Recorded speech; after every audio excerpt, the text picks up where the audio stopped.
হেলাল ভাই, এতদিন বিএনপি বারবার আমার প্রশ্নের জবাবে মির্জা ফখরুল ইসলাম আলমগীর ছিলেন, মির্জা ফখরুল ইসলাম আলমগীর ছাড়া অন্যান্য সিনিয়র নেতৃবৃন্দ আমার প্রশ্নের জবাবে বারবার বলেছেন যে আমরা একটা যৌক্তিক সময় দিতে চাই। কিন্তু তারপরে ডক্টর মোহাম্মদ ইউনূস ঘোষণা করলেন 2025 ডিসেম্বর থেকে 2026 আধাদি পর্যন্ত থেকে, কিন্তু আমরা আবার বিএনপি থেকে শুনতে পেলাম যে অগাস্টে নির্বাচন চান, জুলাই আগস্টে নির্বাচন হতে পারে। আপনি মানে ওইটা কি চাপ রাখার জন্য কথা, নাকি আপনারা কবে মনে করেন নির্বাচনটা আপনাদের করতে চান? দেখেন, বাংলাদেশে এখন সবচেয়ে বেশি রাজনৈতিক একটা অনিশ্চয়তা বিরাজ করছে যে এই সরকারের মেয়াদ আসলে কতদিন। আর আপনি যে কোশ্চেনটা করলেন যে সব নির্বাচন কতদিন পরে হতে পারে, আপনি দেখেছেন যে রাজনৈতিক যে অনিশ্চয়তা এবং রাজনৈতিক যে শূন্যতা তৈরি হয়েছে, এই শূন্যতার মধ্যে অনেক ষড়যন্ত্র এবং প্রতিবিপ্লবী সিনড্রোম আপনারাও দেখেছেন আর জনগণও দেখেছেন। এখন এই ষড়যন্ত্র এবং প্রতিবিপ্লবী সিনড্রোমের ফলে সরকারের পারফরমেন্সেরও ঘাটতি দেখা দিচ্ছে। না হেলাল ভাই, মাফ করবেন, হেলাল ভাই মাফ করবেন, আমি একটা কথা বলতে চাই। হেলাল ভাই মাফ করবেন, আমি শুধু একটা কথা বলতে চাই। যেহেতু আপনি আমার কথা বলেছেন যে ষড়যন্ত্র দেখতে পাচ্ছে, আমি ষড়যন্ত্র দেখতে পাচ্ছি না, কিন্তু আসলে ষড়যন্ত্র করলে বিএনপি করতেছে এরকম মনে হচ্ছে। সেটা পরে কথা বলবেন। না না, আচ্ছা, ওই আপনি দেখেন আমাদের, আপনি পুরো ডেটটার কথা বলি যে ডক্টর ইউনূস একটা ধোঁয়াশা সৃষ্টি করলেন ডেট নিয়ে, যে আপনার দুইটা ডেট দিলেন উনি, ক্লিয়ার করলেন না, এবং কিভাবে নির্বাচনটা হবে তার একটা পরিষ্কার ধারণাও দিলেন না। আমরা কিন্তু প্রথমে বলেছি যে ন্যূনতম সংস্কার করে, অর্থাৎ নির্বাচন একটি সুষ্ঠু, ফ্রি, ফেয়ার, ক্রেডিবল ইলেকশন করার জন্য যতটুকু সংস্কার প্রয়োজন ততটুকু সংস্কার করে আমরা প্রথমে বলেছিলাম যৌক্তিক সময় যখন আপনারা ডেফিনেশন ছিলেন, তখন আমরা বললাম যে অগস্টের মধ্যে নির্বাচন হওয়া সম্ভব, এবং কেন সম্ভব সেটাও বললাম। যে এখন নির্বাচনের যে আপনার ভোটার লিস্টের হালনাগাদ এটা চলছে, এটা হয়তো এক মাসের মধ্যে শেষ হয়ে যাবে।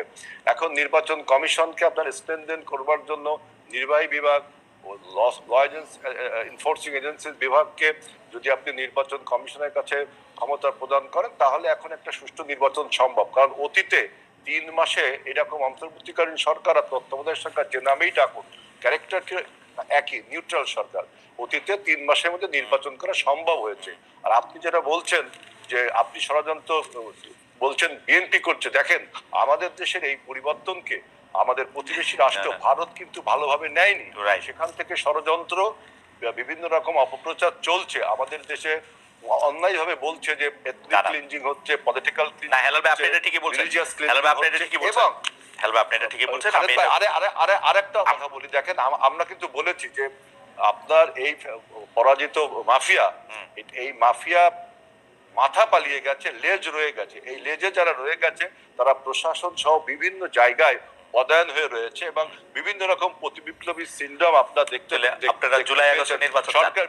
সেজন্য আমরা বলছি যতদিন খুব দ্রুত যদি রাজনৈতিক সরকারের কাছে ক্ষমতা হস্তান্তর না হয়, তাহলে আমাদের অভ্যুত্থান ব্যাহত হয়ে যেতে পারে। আমাদের এই অভ্যুত্থান যাতে চেতনা, আমাদের অভ্যুত্থানের চেতনা ছিল কি, একটি রাইট টু ভোট। আমরা এই কথায় আসবো হেলাল ভাই, আপনি জুলাই আগস্ট নির্বাচন চান মানে আপনারা? আমরা প্রথমে যৌক্তিক সময় বলেছিলাম, এখন বলছি জুলাই আগস্টের মধ্যে করতে হবে।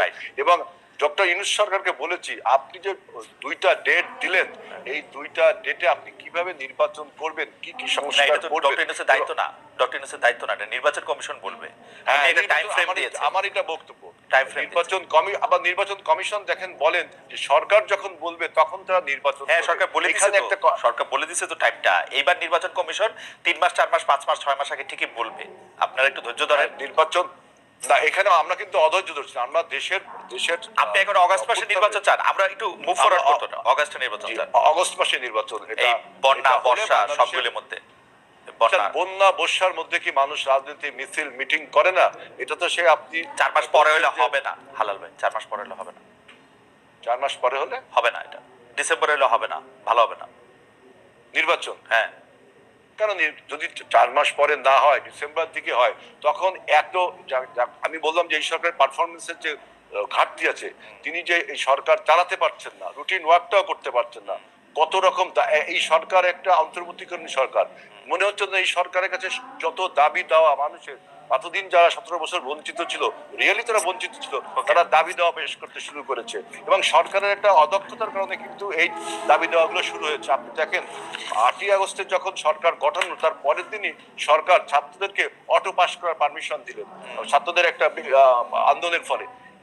এই যে সরকারের অদক্ষ একটা আপনার সিদ্ধান্তের ফলে সমস্ত বঞ্চিত শক্তিগুলো এখন সরকারের উপরে আপনি বলছেন যে সরকার অদক্ষ শক্তির জন্য। আচ্ছা, আমি সরকারের অদক্ষ এবং অনভিজ্ঞতা, অদক্ষ এবং অনভিজ্ঞতা, ঠিক আছে, আমি এগুলিতে আসবো পরে। আমার একটু কুইক, আপনার কাছে কি মনে হয় যে আমরা জুলাই আগস্টের যে আন্দোলনের সময় দেখেছি, সেই আন্দোলনের সময়তে শেখ হাসিনা সরকারের উৎখাতের জন্য সবাই একসাথে কাজ করেছে, সবাই নানা জায়গায় নানা মানে যে যার জায়গা থেকে সাহায্য করেছে, কিন্তু এই সরকারের সমন্বয়করা বিশেষ করে যে শুধু জামায়াত শিবিরের কথা বলে, এটা কারণ কি? আপনাদের কথা কেন বলে না? হেলাল ভাই, আপনি যদি একটু ছোট করে বলেন কোথায় গিয়ে সেটা আটকাইলো? আমাকে যদি বলতে হয়, দেখেন বাংলাদেশে আপনার আন্দোলন বা কোনো কৃতিত্বকে হাইজ্যাক করার একটা সিনড্রোম আমরা 71 সালেও দেখেছি, যেভাবে আওয়ামী লীগ আপনার 71 সালের চেতনাকে হাইজ্যাক করে নিজেদের বলে চালিয়ে দিতে চেয়েছিল। এবারও আমি এরকম একটা 24-এর গণ অভ্যুত্থানে এরকম সিনড্রোম আমরা দেখতে পাচ্ছি। কিরকম দেখেন, এটা জুলাই গণ অভ্যুত্থান, কিন্তু এই জুলাই গণ অভ্যুত্থানের পিছনে যে দীর্ঘ 17 বছরের মানুষের সংগ্রাম, রক্ত ক্ষয়, লড়াই সংগ্রামের যে ইতিহাস রয়েছে, সেই ইতিহাসটিকে ভুলে গিয়ে একটি বাইনারি কনফিউশন তৈরি করেছে যে 17 বছর না বাংলাদেশ কাঁপানো 34 দিন, এটা একটা বলেছে। আর একটা বলছে যে কে মাস্টার মাইন্ড, তারপরে বলছে যে ছাত্ররা আমাকে নিয়োগ করেছে। এই সমস্ত বাইনারি না, আমি সেটা মানলাম, কিন্তু ধরেন যে কোনো পলিটিক্যাল পার্টির মধ্যে বিএনপির কথা না বলে যে জামায়াতের কথা বলার কারণ কি? এটার কারণ কি একটা হইতে পারে যে বিএনপি কি শেষ মুহূর্তে এসেও 23-24 তারিখেও আসলে ভাবতেছিল যে আওয়ামী লীগ সরকারই রয়ে যাবে, তো সেই জন্য সে আর নতুন নিপীড়ন নির্যাতনের মধ্যে যেতে চায় না? না, এটা তো ঠিক না। আমাদের যে বৈষম্য বিরোধী যে ছাত্র জোট তৈরি হয়েছিল, সেই বৈষম্য বিরোধী ছাত্রদের মোস্ট অফ দি স্টুডেন্ট হলো পার্টিসিপেশন হলো জাতীয়তাবাদী ছাত্র দলে। কারণ তখন বৈষম্য বিরোধী ব্যানারটা ব্যবহার করা হয়েছিল পলিটিক্যাল কৌশলের কারণে, এবং সমস্ত রাজনৈতিক দলের ছাত্র সংগঠনগুলো, এই ইসলামী ছাত্র শিবির বলেন, বামপন্থী ছাত্র সংগঠনগুলো বলেন, অন্যান্য ছাত্র সংগঠনগুলো সবাই কিন্তু এর মধ্যে ছিল। কিন্তু যখন অভ্যুত্থানটা হয়ে গেল, তারপরে যখন ক্রেডিট ক্লেমের সিনড্রোম তৈরি হলো, তখন কিন্তু আমাদের বিভক্তিটা তৈরি হলো। এবং আরেকটি দেখেন, আরেকটি কথা না বলে কেন আপনারা তো তাদের সাহায্যই করলেন, এটা তৈরি হলো? আমরা ক্ষেত্র তৈরি করলাম, জমিন তৈরি করলাম। এবং আপনি কি মনে করেন যে দেখেন, যদি এই মাফিয়া আমরা কি কোটা আন্দোলনটা মেনে নিত, যদি কোটা আন্দোলনটা মেনে নিত, আমরা কি ছাত্রদেরকে চাকরি দিত, তাহলে কি আপনি মনে করতেন যে হাসিনার পতন হতো না? তারপরেও হাসিনার পতন হতো, কারণ রাজনৈতিক দলগুলো তখনও আপনারা হয়তো আন্দোলন সংগ্রামী ছিল। অর্থাৎ আপনারা 17 বছর চেষ্টা করেছেন, হয়তো আরো 34 বছর লাগতো আর কি। এটা কিন্তু খালেদ ভাই আপনি এভাবে বলতে পারেন না, কারণ 17 বছর ব্যাপী আমরা অবিরাম আন্দোলন করেছি। আমরা সেই 12 সাল থেকে হেলাল ভাই, আমি আবার আপনার কাছে আসবো। হেলাল ভাই, আপনার কাছে আসবো। আমরা কি এটা উল্টা সাইড থেকে দেখতে পারি যে বিএনপি হঠাৎ করে ওদেরকে বলতে থাকলো যে তোমরা খালি গোলটা দিছো, বাকি সবকিছু আমরা তৈরি করছি, তোমাদের এটাকে বিএনপি বলা আগে শুরু করছে না? এটা একটা ন্যারেটিভ, এটা একটা ন্যারেটিভকে বানিয়েছে। কিন্তু আমাদের বক্তব্য হলো যে আমরা 12 সাল থেকে এই সরকার যখন ফ্যাসিবাদে পরিণত হলো, 18 সালে যখন মাফিয়ায় পরিণত হলো, আমরা 12 সালে জনগণকে ঐক্যবদ্ধ হওয়ার জন্য ডেকেছি, কেউ আসছে কেউ আসেনি। 18 সালেও ডেকেছি, কেউ আসছে কেউ আসেনি। 24 সালে যখন সবাই আসলো, তখন আমরা ফাইনালি হাসিনাকে